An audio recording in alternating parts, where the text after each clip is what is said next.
That's My Monster by Amanda Knoll. What if your little sister stole the monster that lives under your bed? Would she be brave enough to handle it? Or would bedtime turn into total chaos? In this hilarious and heartwarming story, you'll find out what happens when monsters really get reassigned. Because tonight, something's off. The growls are coming from the wrong room. Slimy footprints lead to a pink bedroom. And a tiny voice just said, "Come out, monster! I'm not scared!" Let's step into a night where bedtime gets wild, monsters misbehave, and the real adventure begins when the lights go out. Tonight, when I looked under the bed for my monster, I found this note instead. "So long, kid, gotta go. Someone needs me more than you do. Gabe." What? Gabe was my monster! Nobody needed him more than me! But someone sure did need a monster. My little sister, Emma. Now that Emma slept in a toddler bed, she liked to climb out, roam the house, and play noisy games at night. I knew a monster would keep her in bed so she could fall asleep. But not my monster! I had to get Gabe back. I tiptoed across the hall to Emma's room. She wasn't even there. But Gabe was. I gulped, zoomed across the carpet, and leapt onto Emma's bed before Gabe could grab my toes. "Gabe!" I whispered. "Please go back to our room. I'll get Emma to sleep." "You? Ha! You're gonna get her to sleep? Ha! That's a good one. But you know what? I like you, kid. So I'll give you 3 chances. If she's not asleep, I'll be back." And Gabe was gone. Just then, Emma toddled into the room. She clearly needed a monster. Maybe she didn't know how to get one, but I did. "Hey, Emma," I said, "let's play. Can you knock on the floor?" Emma knocked with a dinosaur. It worked! I heard some creaking under Emma's bed. Then something sniffled and squenched and dripped. So far, so good, I thought. This monster sounds scary enough for Emma. But Emma kept on playing. A slime-covered monster slid out. It oozed toward Emma. "Icky!" She laughed, wiping one of the monster's noses. "Icky! Wipe!" Emma wasn't scared at all. "Excuse me," I said to the mucus monster. "I didn't catch your name."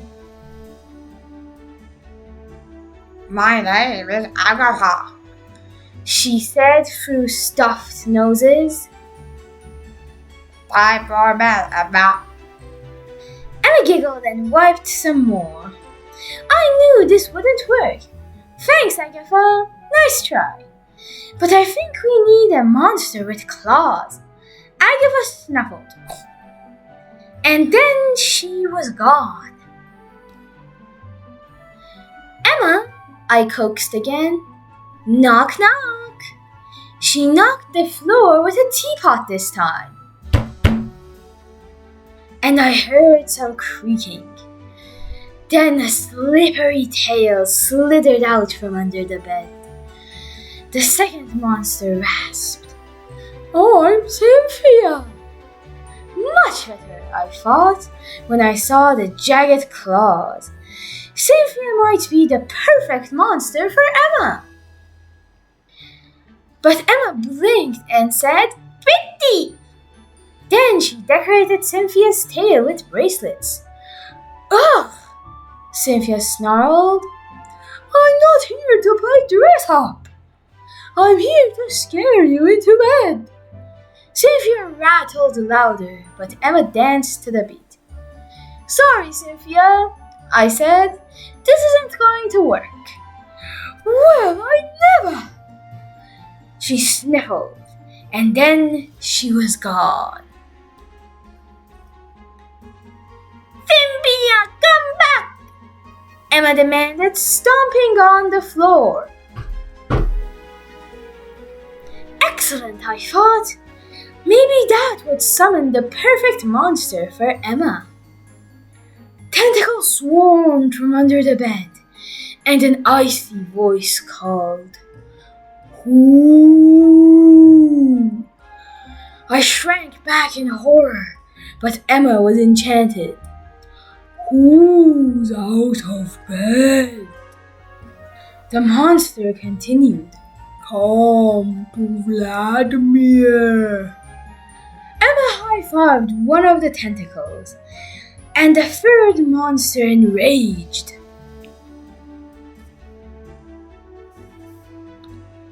I already had doubts about this one, but he was my last chance.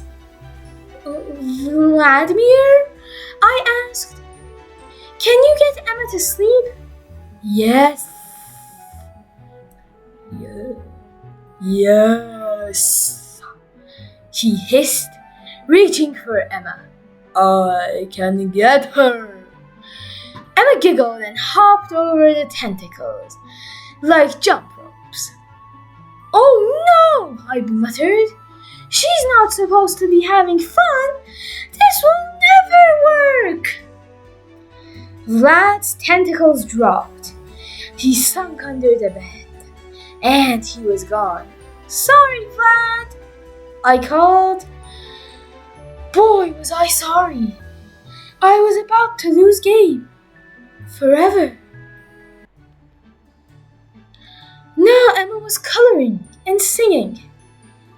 "Blah, blah, Demir, blah, blah, Cynthia, ya, Agafafa." Gabe must have heard her, because he was back. "That's it, kid," he grunted. "You had your 3 tries. Now it's my turn."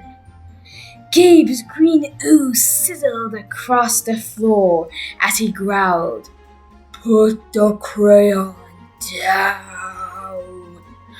Put the crayon down."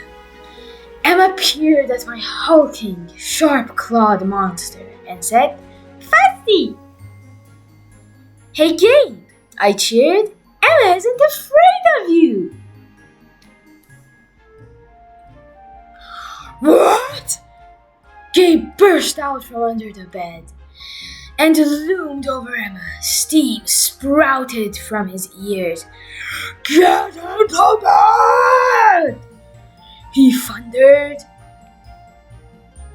Emma hopped up, but she kept singing, "Fuzzy, fuzzy monster."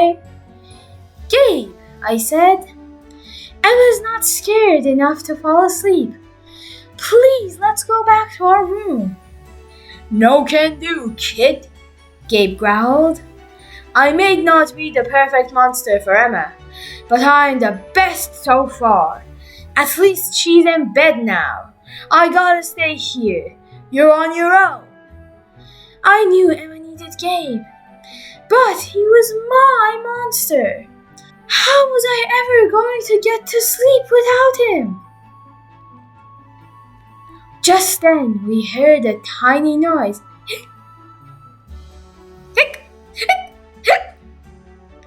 Emma froze. Gabe and I peered under the bed. "Stella, what are you doing here?" "Hi, Gabe," Stella said, tugging on her tutu. "You forgot your snack. Mama thought you'd be hungry, so she sent this. Who knew? Gabe had a little sister too. I thought Stella's hiccups were cute, but Emma obviously didn't. Stella sure noticed. She tiptoed closer, hiccuping with every step. Hiccup! Hiccup! Hiccup! From under her covers, Emma squeaked, "Shoo! Shoo!" "Shoo?" Stella repeated. "Oh, shoo! That's where toes go. I love toes." She crept toward Emma's feet. Toes! Emma squealed, crunched in her feet, and giggled. "No toes! No toes!" Gabe laughed. "Ha! Stella, it looks like you're the perfect monster for Emma.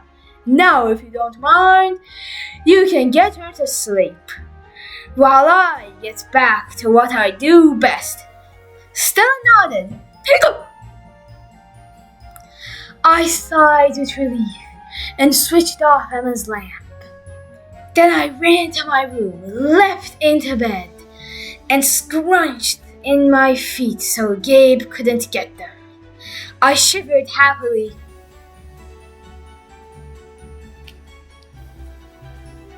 Emma had Stella. I had Gabe. Everything was back to normal. I shivered again.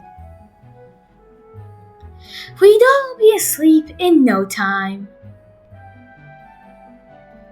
So, what would you do if your monster suddenly disappeared? Would you be brave enough to find it? Or would bedtime never feel the same again? Share your wildest monster stories and bedtime adventures in the comments below. We want to hear how your monster changes the night. And if you want to know how Ethan found Gabe in the first place, click here.